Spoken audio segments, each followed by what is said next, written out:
Yo, what it do, YouTube? It's your boy Culture Shock.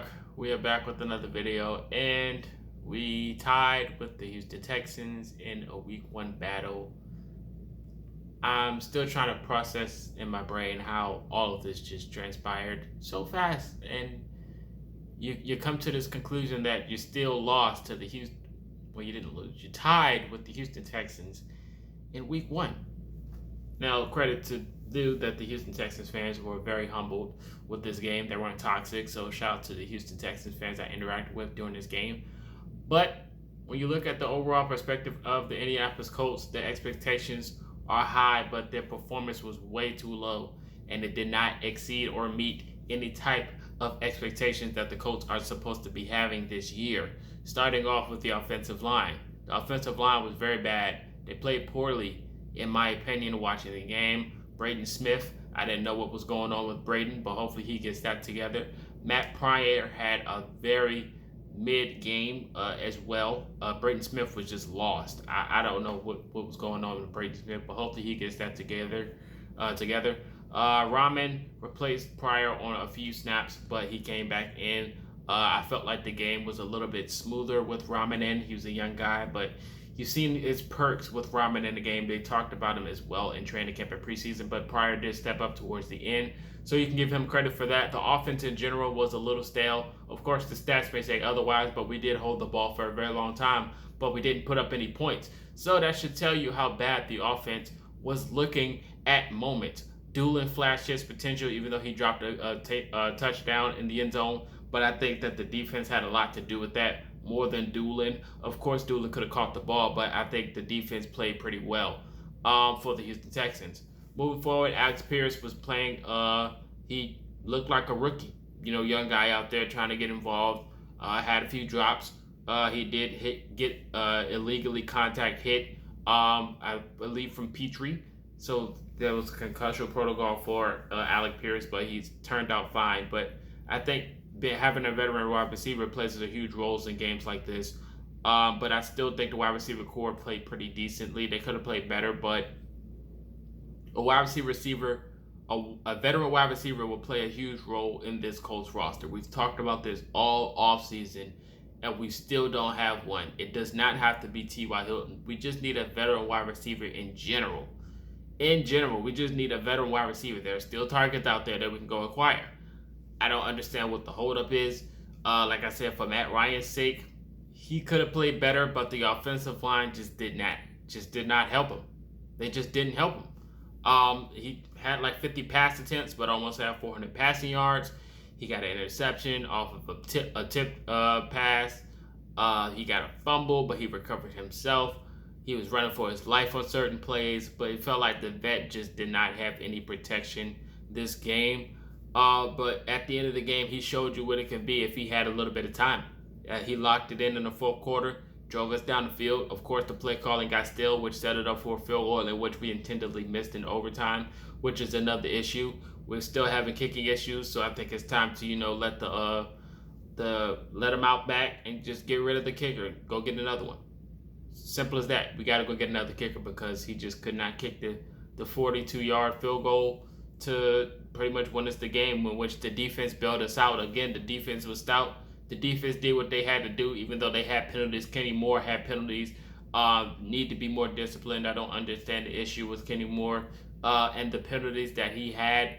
Of course, he played a pretty decent game. He had one snap where he played pretty good coverage on Cooks, but Conley wound up getting the sideline toe drag, in which a pass that wasn't even intended for him. But like I said, Kenny Moore had his ups and downs in the game, but the defense in general stepped up without Shaquille Leonard, and the offense just couldn't get the job done, not even the special teams. Naheem Hines had a fumble, but Isaiah Rodgers recovered. Isaiah Rodgers Sr. recovered. But then again, on the punt, the special teams tried to get a block and wound up costing us when they hit the kicker, and they gave them an automatic first down. It's just boneheaded penalties that we cannot have in week 1 in a game we could have won to end the curse. This goes to show you that it wasn't a curse, that maybe the Colts are just poor in week 1. They just play poor in week 1. It's just that simple. I don't think it's a curse. You could have won this game and you threw it away. It's not a curse when you look at it. It's just not. It's just that you got to play better. Simple as that. Moving forward, shout out to Zaire Franklin and EJ Speed had a huge strip sack, a very good strip sack for EJ Speed, stepping in and doing what he does best.